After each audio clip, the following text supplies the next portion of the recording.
Hi, this is Elise and Bethany with Maple and Maine. We are so excited to get our fall time cooking going. There's something about this weather that just makes you want to gravitate to the kitchen and be happy to be in there. It's almost therapeutic. You have a little bit darker nights, everything kind of slows down. You feel like you just want to have a great meal with friends and family around. I love this time of year. Me too. And I also want to keep it simple. I don't want to make it too complicated. So you know I'm a huge fan of one-pot meals, and soup really is the epitome of that. There's a couple reasons why I love soup though. One, it's super forgiving. If you forget an ingredient or you don't have it, it's really easy to just swap it out with something else. Or leave it out, totally. Absolutely. The other thing I love is that it's packed full of veggies, so I don't really feel the need to serve a side salad. It really is one and done. And the other thing I like is that it's super easy to make vegan or vegetarian. If you have guests that are vegan or vegetarian, or you are, or somebody in the family, just omit the meat. Well, and I do a lot of entertaining, and some people have said soup is too simple, and they don't feel like it's a complete meal.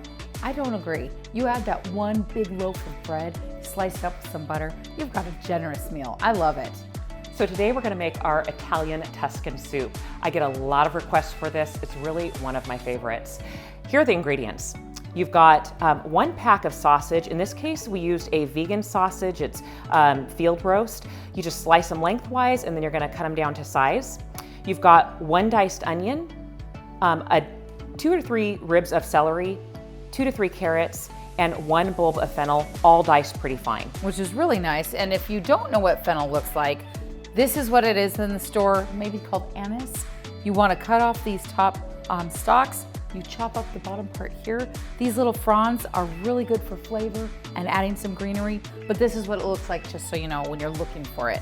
Then you're gonna add a 28-ounce can of crushed tomatoes, 1 can of white beans, some chopped kale, some fennel seed, 2 tablespoons, and then 1 teaspoon of each of basil, oregano, thyme, and smoked paprika, and 2 to 3 bay leaves, along with some 2 to 3 cloves of garlic that have been minced. And when you're looking for the fennel, you're gonna find probably fennel seed.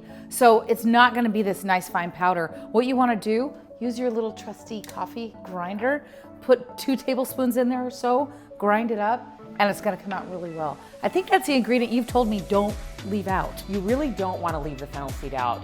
If you think about like an Italian sausage, a lot of times you're going to taste that kind of like fennel, anise, or licorice undertone, and it really does add that. I think that that's an important ingredient for the recipe. It sounds so good. Okay, Bethany, so let's get cooking. This is the best part because it's fast and simple. If you're using sausage, you're going to want to add a bit of olive oil to the pan on a medium-high heat. You want to get a little bit of a nice sear going.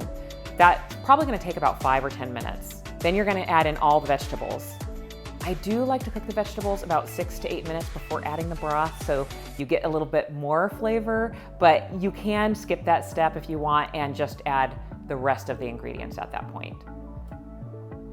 So you're going to bring this all to a simmer, and then you're going to let it cook until the vegetables are tender. Once everything is cooked through, you'll add in the kale, let that simmer another 3 minutes or so. It's also good to taste the broth. You're gonna need to add a couple pinches of salt, and you could do that to your liking. Elise, I cannot wait to taste this. This looks so hearty and it's so good. You're gonna love it. And it is really simple. We'll list all the ingredients on our website with a few other tips that we have on maplemaine.com.